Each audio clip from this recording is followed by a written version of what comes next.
La noche del martes de 1919 en Nueva Orleans fue un concierto de jazz debido al temor que la gente tenía a un hombre que conocían como el hombre del hacha. Este hombre asesinó brutalmente a varias personas y en uno de los periódicos publicó un fuerte y amenazante mensaje en el que juraba con asesinar el 19 de marzo a las 12:15 a todas las personas que se atreviesen a no escuchar jazz. Si así lo hacían, iban a probar su hacha. Así es como este hombre mataba al ritmo del jazz.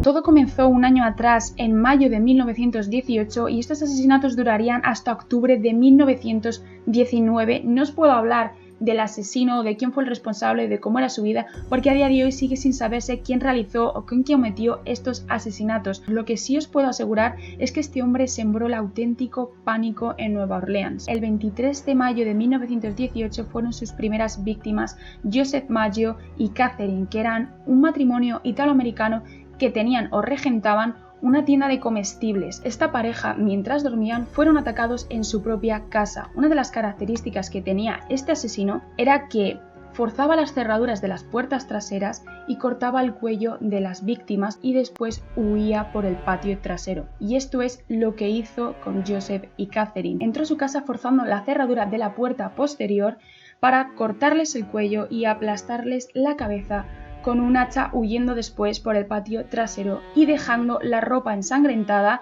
en la propia escena del crimen.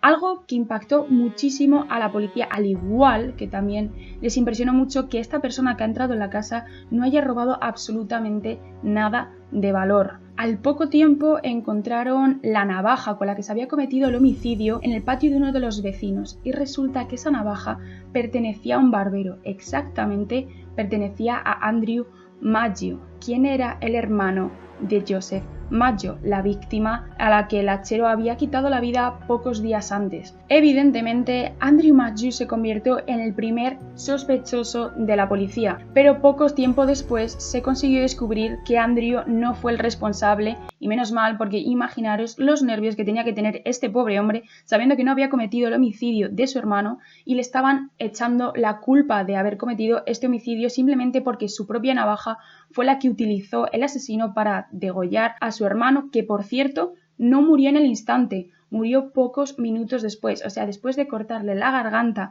y aplastarle la cabeza con un hacha, Joseph Maggio no murió en el momento y murió minutos después. También encontró la policía algo que les llamó mucho la atención en la escena del crimen y fue un mensaje que decía: la señora Maggio se levantará esta noche, llame a Mrs. Tony. Pero ¿quién fue realmente Mrs. Tony? Esta pregunta también se la hizo el detective Theodore Ovid, pero muy poco tiempo después un afroamericano decidió cobrarse venganza y lo asesinó por haberle metido entre rejas. Las siguientes víctimas vendrían el 27 de julio de 1918. Sus siguientes víctimas fueron Louis Besumer y su amante Harriet Love, quienes disfrutaban de una romántica noche tumbados detrás de la tienda que propio Louis tenía. A Harriet le cortaron la oreja y a Louis Besumer creo que le fracturaron la parte derecha del cráneo, pero en una bonita, calurosa y despejada mañana, exactamente a las 7 de la mañana, el panadero se acercó a la tienda de Louis y al ver que aún no había abierto, le hizo sospechar mucho. Fue a la parte de detrás y descubrió un enorme charco de sangre en el que estaban los cuerpos de Louis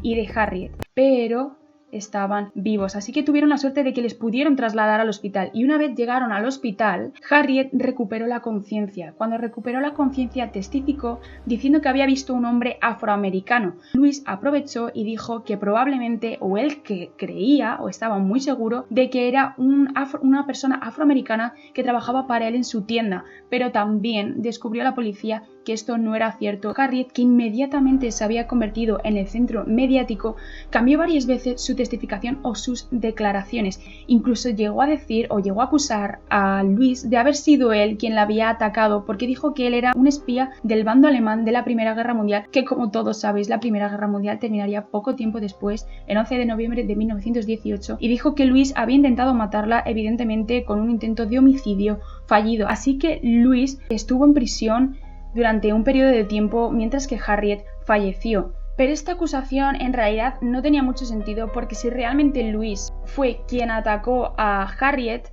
¿Por qué él mismo se iba a fracturar el cráneo? Esta pregunta quedaría abierta, al igual que quién era Miss Stoney.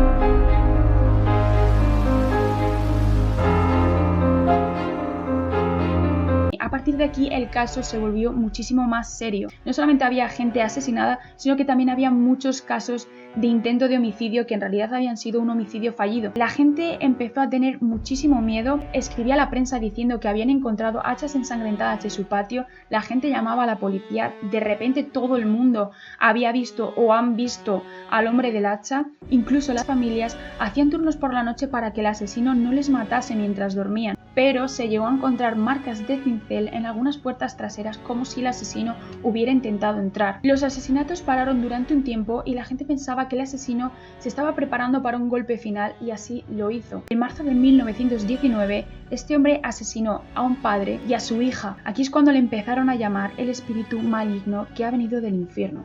Poco tiempo después publicó un artículo en el periódico en el que decía una cosa segura, y es que algunos de los que se atrevan a no escuchar esta música la noche del martes, en caso de que alguien se atreva, probarán mi hacha. Y cumplió su promesa. Esa misma noche, la noche del 19 de marzo, se escuchaba en cada casa, en cada rincón, en cada salón de baile, en cada bar, en cada restaurante, se escuchaba la música del jazz y la gente bailando al ritmo de esta música. Cumplió su promesa y esa noche no hubo ningún muerto.